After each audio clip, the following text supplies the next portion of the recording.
we've got the other connection in here now, and this red one here now goes to the positive on the pusher, and I just route that down in the back here. You've got to be a bit careful up here where the stock goes in. So there's a little bit of a space issue up there, but you should just be able to squeeze it all in, and the stock should just fit. Now I've got a correction to make here, because I had a chat with Temstar the other day on Reddit, and I said to him that I was using 16 AWG in some of my builds, and in fact that's not true. This is 18 AWG.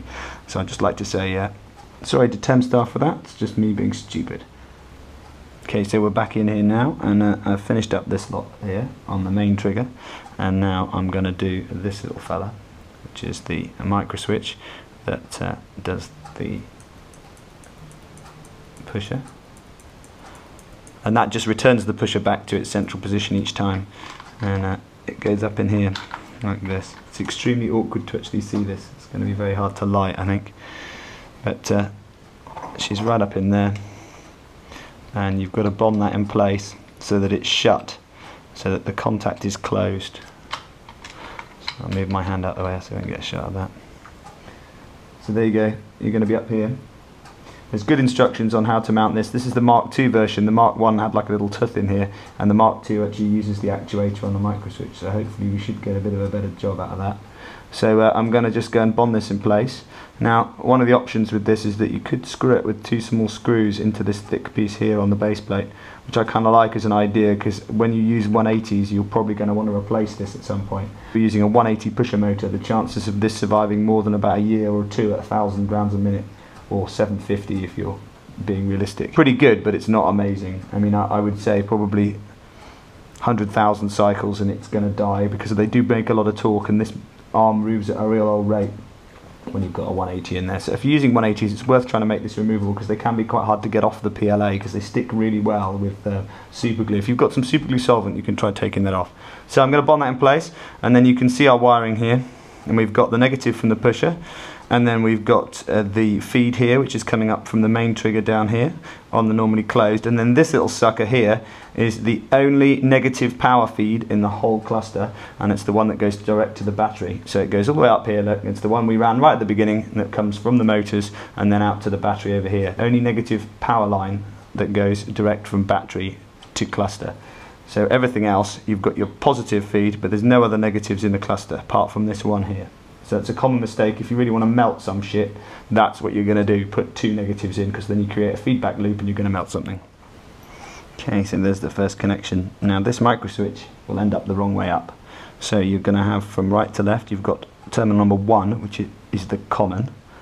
And then you've got terminal number 3, which is the normally open. And terminal number 2, which is the normally closed. Now it does have those on the back of the Microswitch, so before you glue that in, it's worth making a note of which one is which, because you're going to need that to be right.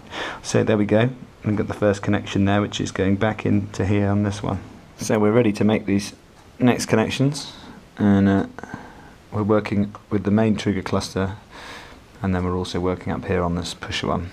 So we've got something to add to the main trigger cluster. You'll need to add a wire to the middle terminal. Now you can make this a continuation. If you've got a long tail here, you can just take a loop on out and leave it hanging, but I forgot about this wire altogether, so I forgot to add a terminal. So what I've done is I've soldered it one side and the other under here, which has made a good connection, but it doesn't look as tidy as it could do if I'd made it a bit neater.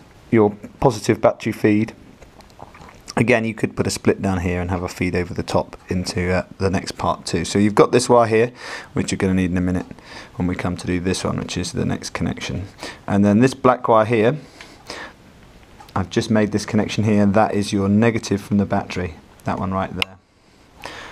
So this one is your negative feed from the battery. So whatever you do, you don't want to make any other negative feeds. So nothing else from the battery and the flywheel motors here. This is just this one that goes here in the middle, and that one has gone into number 3, which is the normally open on the pusher switch.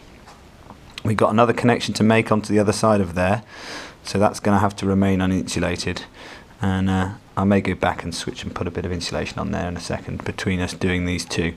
And we're making our second connection now. This is a real difficult one. This is a double. So here you've got the negative feed from the battery. It's the only one you're going to put in to the trigger cluster, and there is the negative to the pusher. So you've got to do 2 at once there, And you can do that either by splicing in a little lower and then soldering this one in, or you can do what I've done, just put it either side of the terminal, clamp it in place, and then run one big load of solder over the top.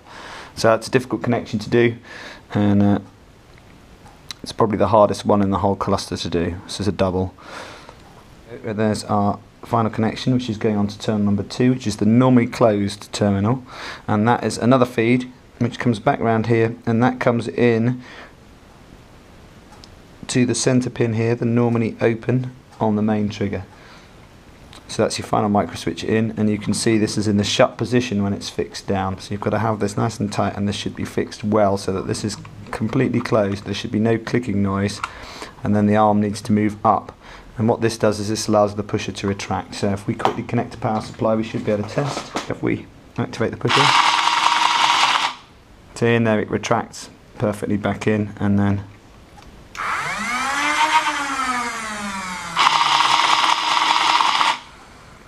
see? So that's all working now, and I'll just quickly go over those connections again so that you're completely clear. Connection number 2 on the end there, which is the normally closed, back to the normally open on the main trigger, which in turn has a feed in from the positive of the battery power supply. So you could make that direct through here if you wanted, and you can have a little connector under here with a couple of feeds, one going this way and one going up here. But I've done it through piggybacking because it keeps it clear of here, and it makes more space underneath here if you want to put diodes in. Okay, so we move on to the center pin, which is here, which is at number 2, and that one is the normally open, and that has 2 negatives on it. That has the negative this side from the battery, and then it goes out the negative to the pusher motor. Now it's worth noting that if you touch here and you wiggle this around, the pusher activates.